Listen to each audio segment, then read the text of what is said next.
महाराज जी, आप कह रहे हैं कि विवाह और नौकरी से पूर्व प्रभु की नगरी से जुड़ा था, जीवन में कृष्ण भक्ति थी, बट जैसे से नौकरी और आगे बढ़ता गया सब छूटता गया। महाराज जी, एक बार अभी बड़ी हिम्मत करके कुंभ में गया, कुंभ में एकांतिक वार्तालाप का किसी ने वीडियो दिखाया तो मतलब एक कृपा का अनुभव हुआ। हाँ, छूटना और नहीं महाराज जी, चाहिए। अभी मतलब ये नौकरी मुकाम हासिल करने की इच्छाएं ये सब हाँ, चलो बाधा कर चलो रही हैं। चलो चलो, कोई बाधा नहीं। राधा राधा राधा राधा, हम आखिरी लक्ष्य तक पहुंचने की कोशिश करेंगे। जिस डिपार्टमेंट में है, जिस कार्य प्रणाली में है, जिस व्यापार में है, हमें उन्नति प्राप्त करनी है, हमें रुकना थोड़ी है। ये कोई बाधा नहीं, कोई बाधा नहीं। संसार की हर क्रिया को हम भगवान की पूजा बना लें, नाम जप करें, गंदा उसमें जो दोष है वो न करें। जैसे आप कोई अधिकारी हो, किसी डिपार्टमेंट में हो, आप घूस मत लो, आप अधर्म का पैसा मत लो, आप धर्म से चलो। जो आपको सरकारी फीस मिलती है उससे परिवार का पोषण करो, और दोषियों को दंड दो, निर्दोष को बख्श दो।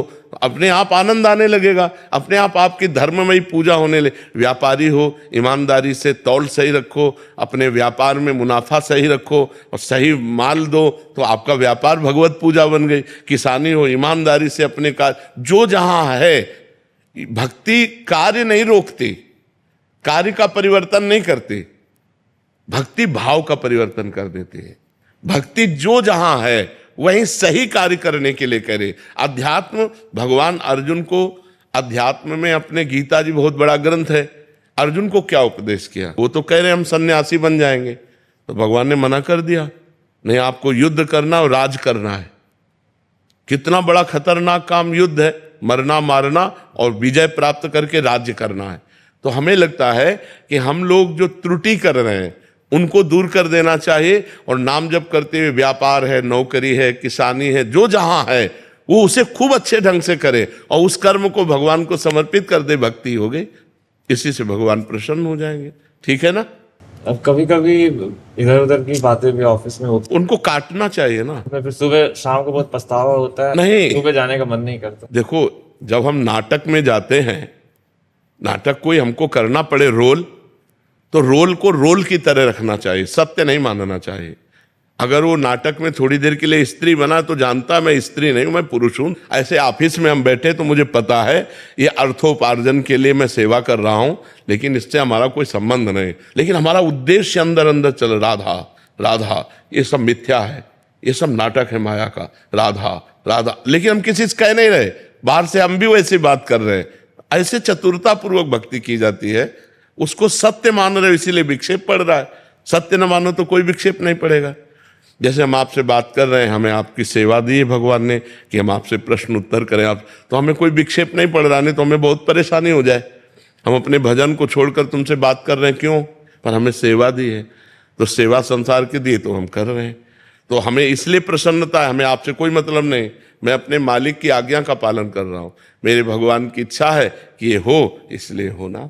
तो ऐसे ही हर कार्य, अगर हम भगवान की इच्छा के लिए, भगवान, ये सृष्टि भगवान की है, सब सृष्टि भगवत स्वरूप है, अगर हर कार्य को हम भगवान के लिए करें तो बड़ा आनंद रहेगा, बड़ी प्रसन्नता रहेगी।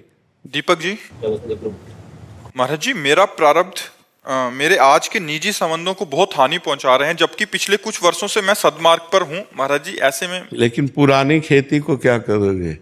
ये तो नई खेती है। आप जो अच्छे आचरण कर रहे हो ये अभी कर रहे हो, लेकिन जब शरीर बनाया गया था तो उस समय जो प्रारब्ध बनाया गया कि इतने वर्ष में ये होगा, इतने वर्ष में, पूरे जीवन का बना हुआ है, सुख और दुख ये दोनों बने हुए हैं। अब आज जो हम कर रहे हैं क्रियमाण है, जो हमारी गोदाम जमा उसे संचित कहते हैं, उस गोदाम से जो निकाल कर शरीर की रचना की गई उसे प्रारब्ध कहते हैं। प्रारब्ध अगर हमारा पाप का जोर करे तो वो ये करेगा, विपत्ति पैदा करेगा, असफलता पैदा करेगा, हार पैदा कर देगा, जिससे हमारा काम बनना चाहिए उसको अलग कर देगा, ये प्रारब्ध करेगा। अगर पुण्य जोरदार है तो जहाँ काम बिगड़ रहा होता है वहाँ बन जाएगा, जहाँ हार होनी होती है वहाँ विजय हो जाती है, जहाँ असफलता होनी होती है वहाँ सफलता हो जाती है। तो अब ये तो पूर्व में हो गया, अब उसके लिए तो कुछ नहीं किया जा सकता।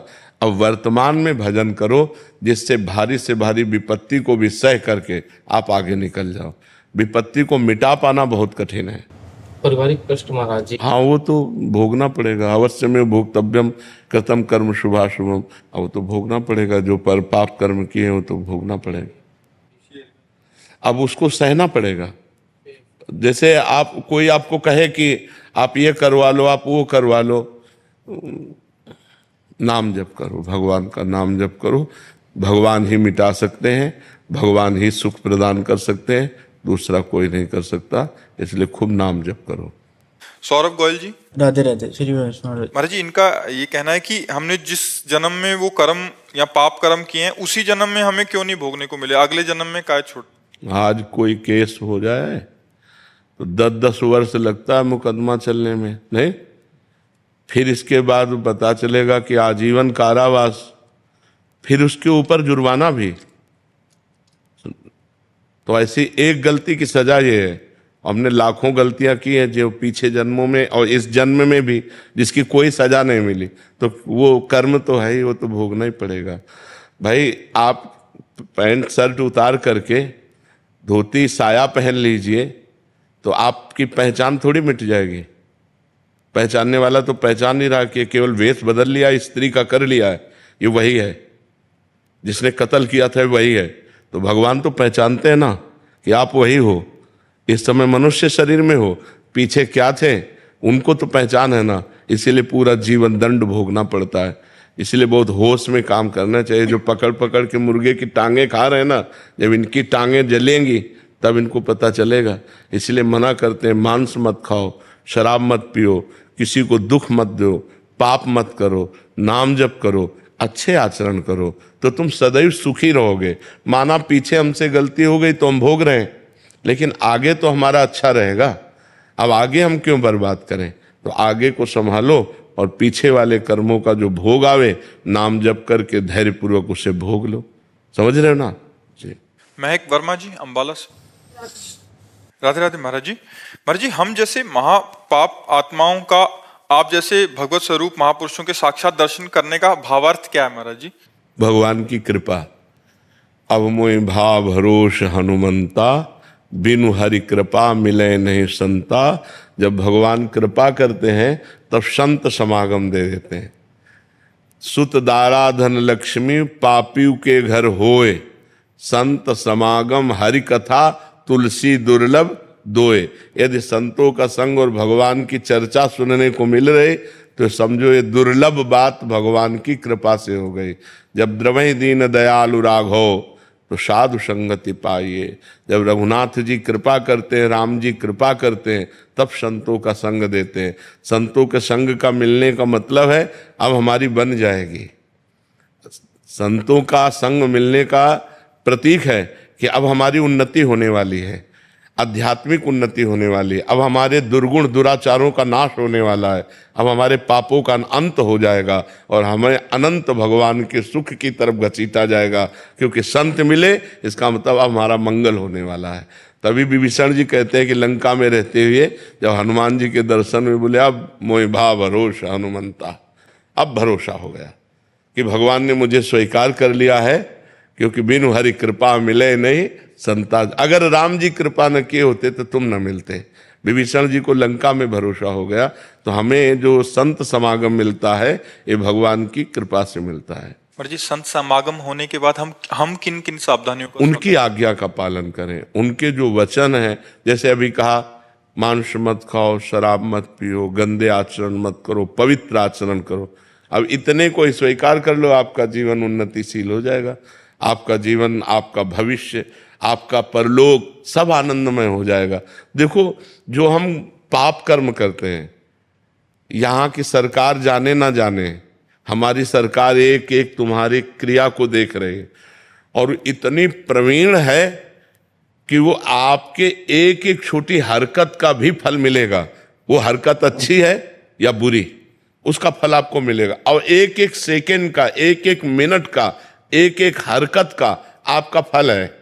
आप जो भी कर रहे हो उसका फल है। अब अगर पाप कर रहे हो तो उसका दुख फल है, विपत्ति फल है, हार है, पराजय है। अगर पुण्य कर रहे हो तो जय है, आनंद है, सुख है। तो पुण्य करो, चाहते सुख हो और करते पाप हो, इसलिए परिणाम में दुख भोगना पड़ता है। तो जो संतों के वचन हम सुने उनको आचरण में उतारें। यही संत संग का फल है कि जो हम सुने उनको आचरण में उतारें। पर मन महाराज जी बार बार प्रेरित करता है उन्हीं विषयों की। नाम जप, अगर हम नाम जप कर रहे हैं तो हम लड़ सकते हैं अपने मन से, हम मन की प्रेरणा को मार सकते हैं। अगर मन की तरंग को नहीं मार पाए तो हमें मार डालेगा, फंसा देगा।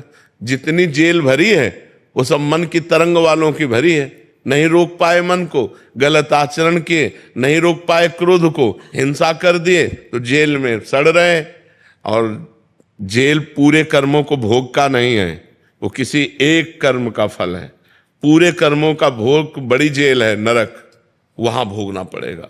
इसलिए पाप कर्म तो करो मती, खूब अच्छे कर्म करो, नाम जप करो, दूसरों को सुख पहुंचाओ जिससे तुम्हें आनंद की, माता पिता की सेवा करो, बुजुर्गों की सेवा करो जिससे तुम्हें आनंद मिले, सुख मिले। यश मदान जी, राधे राधे। राधे राधे महाराज जी।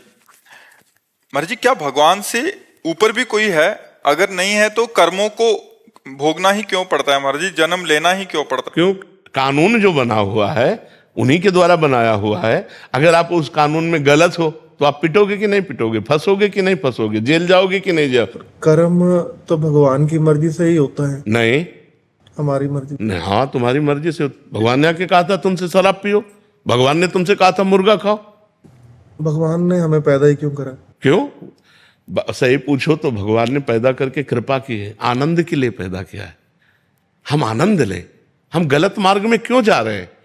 भगवान, आप ये प्रश्न कह दे कि हमें बाप ने पैदा क्यों किया, हमारे बाप को भगवान ने पैदा क्यों किया, ये कोई प्रश्न है? आप बताओ, ये कोई प्रश्न है? भजन ही क्यों करना पड़ता है? नहीं, आप ये बताओ, ये कोई प्रश्न है? हमें क्यों पैदा किया ये प्रश्न नहीं है।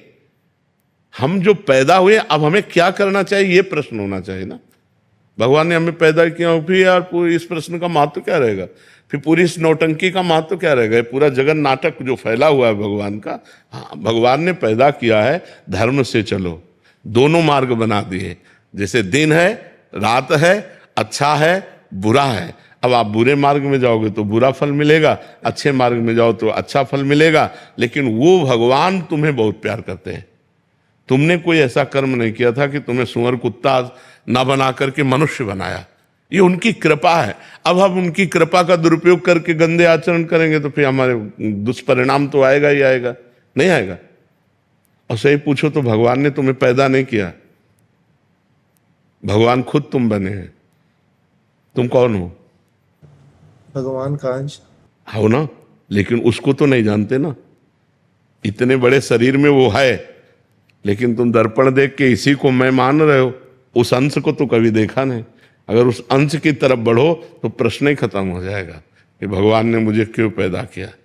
भगवान ने नहीं पैदा किया, भगवान स्वयं बहुत रूपों में बन गए। एकोहम बहुत श्यामा, भगवान का अंश का मतलब होता भगवत स्वरूप हो। भगवान का अंश कोई कमजोर थोड़ी होगा, वो भी भगवान ही है। लेकिन हम भगवान से विमुख हो गए, भगवान को भूल गए और माया में फंस गए। अब कहते भगवान ने माया ही क्यों बनाई? क्यों का तो अंत नहीं है, क्यों का कोई अंत नहीं है। अगर हम सुलझना चाहें तो भगवान ने माया बहुत आनंद में बनाई। देखो, माया में जल बना है, हमारे प्यास बुझाने के लिए जल है। माया में अन्न बना है, हमारी भूख बुझाने के लिए अन्न है। हम मुर्गा क्यों खाएं? हम पशु पक्षियों को क्यों खाएं? 56 प्रकार के भोग, 36 व्यंजन बनते हैं। अब गलत करोगे तो फिर गलत भोगना पड़ेगा। भगवान ने बहुत अच्छा सब कुछ बनाया है। अगर घर में शौचालय ना हो तो घर पूरा अधूरा माना जाएगा? नहीं माना जाएगा। पूरा घर तभी है जब रसोई भी है और शौचालय भी है। ऐसे ही भगवान ने बुरा और अच्छा सब कुछ बनाया है। लेकिन आप बुरे मार्ग में जाओगे तो बुरा फल मिलेगा, अच्छे मार्ग में जाओगे तो अच्छा फल मिलेगा। कर्म करने की आपको स्वतंत्रता है।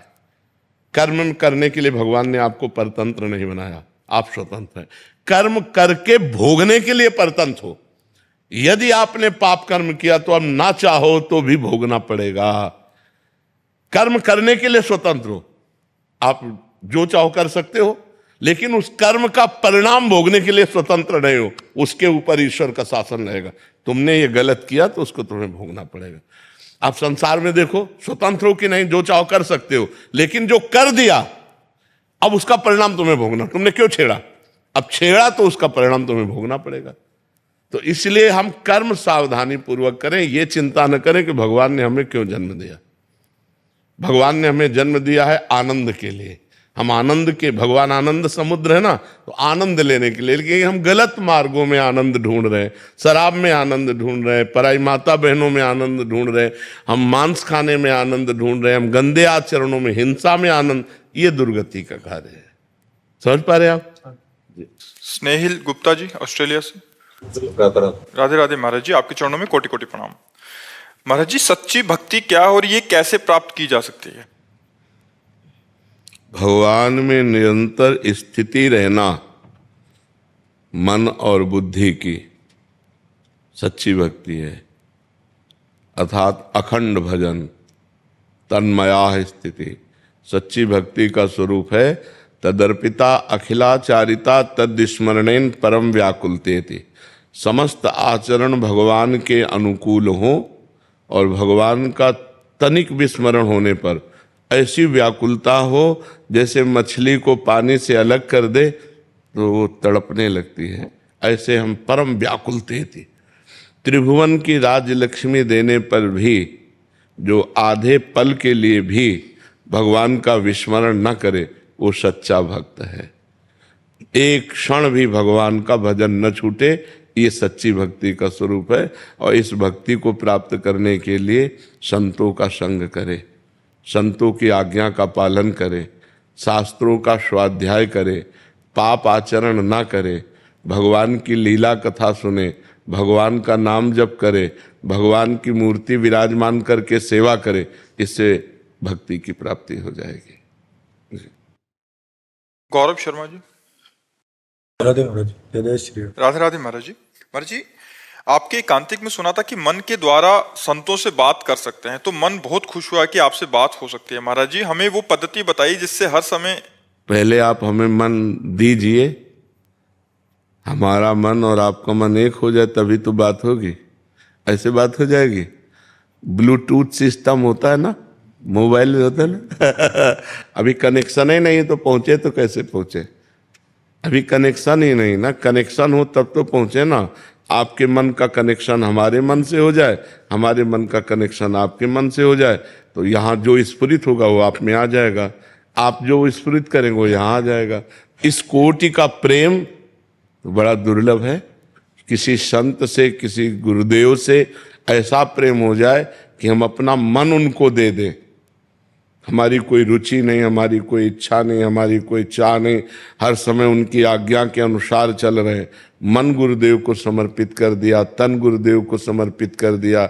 अब उनके मन में जो चलेगा हमारे मन में आ जाएगा, जो हमारे मन में होगा वो गुरुदेव के मन में चला जाएगा। इस कोटि का समर्पण होने की बात है। हमने कई बार देखा, एक हमारी सेवा में थे, रसोई सेवा में, वो हमें बना के पवाते थे। अब हम ऊपर से सोचते आ रहे हैं कि अगर आज श्री जी के लिए ये बनाते तो अच्छा था। नीचे उतर के आए, उनका श्री जी का भोग क्या बनाया है? बोले ये बना है, वही जो हम सोच रहे थे। एक बार नहीं, सैकड़ों बार ऐसा, पर उसका कोई नहीं, किसी से संपर्क नहीं, सीधे राधा वल्लभ जी जाना, भजन करना और बस चुपचाप हमारी सेवा में। तो जो हम सोच रहे हैं वही उसके मन में आ रहा है। पूरा समर्पण होने पर ही ऐसा हो सकता है। जब तक पूरा समर्पण हो जाए तो गुरु की कोई छोटी सी वस्तु भी आसपास हो तो तुम्हें पता चल जाएगी। गुरु के मन की तो बात जाने दो। अमीर खुसरो जी पूरे समर्पित महापुरुष थे। उनके गुरुजी दिल्ली आए हुए थे, तो किसी गरीब ने सुना कि बहुत सिद्ध फकीर हैं, अगर ये कृपा करें तो धन मिल जाए, क्योंकि गरीबी में धन की आवश्यकता होती है। बेटी का ब्याह था, तो वो गए, उन्होंने दंडवत की और कहा, बाबा बेटी का ब्याह है, कोई कृपा कर दो। तो उनका परसों आना टाल दिया। अब बाबा के पास क्या रखा है? संत सिद्ध हैं तो उनके पास रुपया थोड़ी रखा है। परसों फिर आए, बाबा वो बेटी का ब्याह है, आपने कहा था परसों आना। तो उनका, ले जा, हमारी पादुका ले जा। लकड़ी की पादुका थी, कहा पादुका ले जा। अब कोई सोने से थोड़ी मड़ी थी। अब उसने विचार किया, मुझे तो धन चाहिए था, बाबा ने पादुका दे दिया, पादुका से क्या होगा? पर संत ने दिया है, कहा ले जा पादुका, अपने घर ले जा। तो अब माथे पे रख लिया और लिए जा रहे थे। 13 ऊंटों में असरफियां आदि लिए हुए अमीर खुसरो जी रत्नों के व्यापारी थे, वो आ रहे थे। उनका हमारे गुरुदेव की कोई वस्तु है आसपास। अब जो निकले बस वो ऐसे, जो वो खुला पादुका माथे पे रख, उनका ये कहाँ से पादुका लाए? तो बोले बाबा ने, गुरुदेव ने पादुका दी, मुझे दोगे? तो उनका मुझे पादुका की जरूरत थोड़ी थी, मुझे तो रुपए की जरूरत थी, बेटी का ब्याह था। बोले 13 ऊंटों में सरफियां लदी हुई हैं, ले जाओ, नौकरों सहित ले जाओ, हमें पादुका दे दो। अरे उन्होंने तुरंत पादुका दी, पादुका सर पे रखा, लौट के गए और कहा गुरुदेव पादुका वापस ले आया। बोले कितने की? बोले 13 ऊंटों की असरफियों से। तो उनका सस्ता सौदा किया। तो गुरुदेव की पादुका की गंध आ रही थी अमीर खुसरो की, मेरे गुरुदेव की, मेरे मालिक की कोई वस्तु है।